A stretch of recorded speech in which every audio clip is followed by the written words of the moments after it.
জড়তা যে কারণে হয় তার মধ্যে দুইটা মেজর রিজন হচ্ছে ওভার থিঙ্কিং এবং ফিয়ার অফ জাজমেন্ট। দেখা গেছে অতিরিক্ত চিন্তা করতে করতে যা বলতে চাইতেছো সেটাই বলা হয় না, অথবা তুমি বললে অপর পাশের মানুষটা তোমাকে জাজ করবে, এটার একটা চিন্তা, কিংবা হয়তো তোমাকে আগে এমন অনেকে জাজ করছে। এই জিনিসটা থেকে আসলে জড়তাটা আসে। এই জড়তাটার সমাধান কি? তোমাকে আমি 5টা এক্সারসাইজ দিচ্ছি, তুমি প্রতিদিন প্র্যাকটিস করবা, ঠিক আছে? প্রথম হচ্ছে, যখন কাউকে কোনো কিছু বলতে যাবা 5 সেকেন্ড ভাববা, জাস্ট 5 সেকেন্ড। কিভাবে? নিজেকে নিজে বলবা 5 4 3 2 1। এই 5 সেকেন্ডের মধ্যে তুমি ইনস্ট্যান্টলি তাকে অ্যান্সার দিবা। অ্যান্সার ভুল হোক, অ্যান্সার ঠিক হোক। এটা কেন করি? এটা হচ্ছে বেসিক্যালি তুমি নিজেকে ওভার থিঙ্কিং করার সময়টা দিবা না, না দিয়ে ডিরেক্টলি বলে ফেলবা 5 4 3 2 1।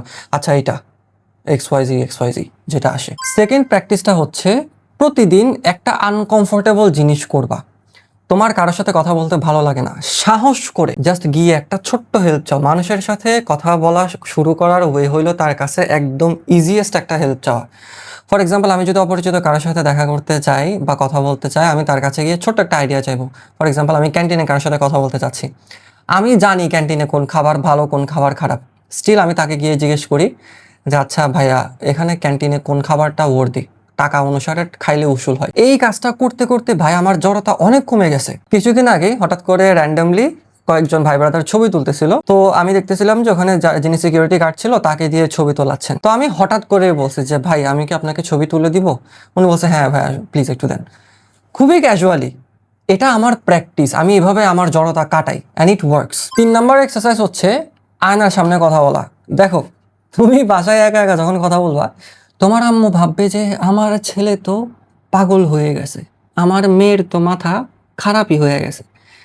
ভাই, অনেক সময় হয় আমি নিজে নিজে কথা বলতেছি, হঠাৎ করে আমার আম্মু এসে যায়, এসে তাকায় থাকবে, তা আমি আম্মুর দিকে তাকায় থাকি। মানে খুব উইয়ার্ড একটা ইন্টারাকশন হয়ে যায়, like my mom caught me while I was talking to myself. আম্মু তো ভাববে যে ছেলে পাগল হয়ে গেছে, বাট ফর্চুনেটলি এখন আর এটা হয় না। আম্মুর এটা অভ্যাস হয়ে গেছে যে না, আমার ছেলের মাথা ঠিক আছে, ও এমনি নিজে নিজে কথা বলে। সো আয়নার সামনে কথা বলা প্র্যাকটিস করো, নিজে নিজে বলো। ওই যে পডকাস্ট, তুমি পডকাস্টে গেছো, তুমি একজন সেলিব্রিটি, তুমি তোমার সামনে আয়নার ভিতরে হোস্ট তোমাকে প্রশ্ন করতেছে, তুমি তার প্রশ্নের উত্তর দাও। Talk to yourself. Okay. 4 নম্বর এক্সারসাইজ, রিজেকশনকে একটা গেম বানাও। আমরা রিজেকশনকে ভয় পাই না, যে না ভাই, এটা যদি আমি তার কাছে চাই সে তো আমাকে মানা করে দিবে, আমি যদি তাকে প্রপোজ করি সে তো আমাকে মানা করে দিবে। Make it A game. For example, কিছুদিন আগে আমার বোন, ও কিছু প্রোডাক্ট অর্ডার দিবে, স্কিন কেয়ারের প্রোডাক্ট, আমি জানি না কোনো কিছু এগুলা। আমার বলছে যে রাহাত, এই পেজটা থেকে আমাকে একটু অর্ডার দিয়ে দে। এই পেজ থেকে আগেও অর্ডার দেওয়া হয়েছে, তো অনলাইনে এসব ওয়েবসাইট থেকে অর্ডার দিতে ঝামেলা, আমাকে বলছে দিয়ে দিতে।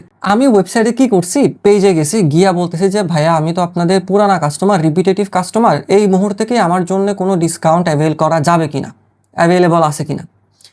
ওদের পেজে কিন্তু ডিসকাউন্টের কোনো কিছু নাই, আমি জানি ডিসকাউন্ট নাই, স্টিল আমি চাইছি। ফাইলে তো লস নাই, বললে তো সমস্যা নেই। অনেক সময় আসলে থাকে যে পেজে ডিসকাউন্ট আছে, আমি বলতে পারি না, এই জন্য জিজ্ঞেস করতে হয়। আমি রিজেকশনটাকেই একটা গেম বানায় ফেলছি। কি করবে হাইয়েস্ট? মানা করবে, ভাইয়া ডিসকাউন্ট নাই, it's okay, I will move on.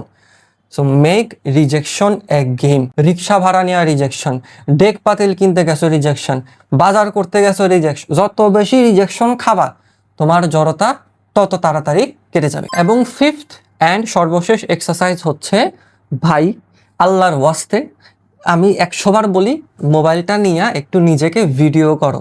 Video করতে কমফোর্টেবল না থাকলে ভয়েস রেকর্ড করো। ভয়েস রেকর্ড কইরা নিজের কথা নিজে শুনো, নিজের কথা দেখো কোথায় কি ভুল হচ্ছে, কোনো পজ আছে কিনা, কোনো শ্বাস অতিরিক্ত নিচ্ছ কিনা। টেক দ্য নোটস, নিজে নিজে ফিগার আউট করো। এছাড়া তুমি আমাদের কমিউনিটিতে পোস্ট করতে পারো, যেখানে তোমার কমফোর্টেবল, কোনো প্যারা নেই। আমাদের কমিউনিটিতে পোস্ট করলে আমরা জাজ করব, মিল্লা ধুনাবো, তোমার জড়তা কাটবে না, কই যাবে, একদম মিল্লা ধুনাবো। এই মিয়া কি দিছেন, এটা হয় না, আবার করেন, আবার করে আবার আপলোড দেন।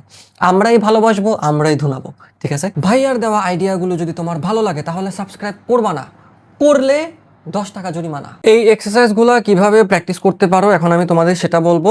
প্রথম হচ্ছে, ভার্সিটিতে যখন যাবা, নতুন ডিপার্টমেন্টে গেছো বা নতুন সেমিস্টারে গেছো, তোমাকে চিনে না কেউ, তুমিও কাউকে চেনো না, রুমের মধ্যে এমনি এক কোনায় বসে আছো, কোনো সারা শব্দ নাই, মোবাইল টিপতেছো, এমনি ধরে মোবাইল টিপতেছো, কারোর সাথে কোনো কথাবার্তা নাই।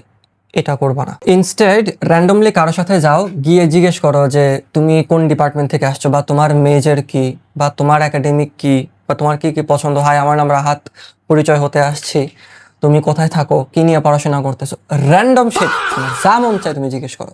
ভাইয়ার একটা কথা একটু মনে রাখবা, জড়তা কোনো পার্সোনালিটি না, যে ভাই আমি তো কথা বলতে পারি না, আমি তো এমনই, এরকম কোনো কথা নাই ভাই। এটা একটা ইস্যু, অ্যান্ড ইস্যুটা সলভ করা যায় এক্সারসাইজের মাধ্যমে, প্র্যাকটিসের মাধ্যমে।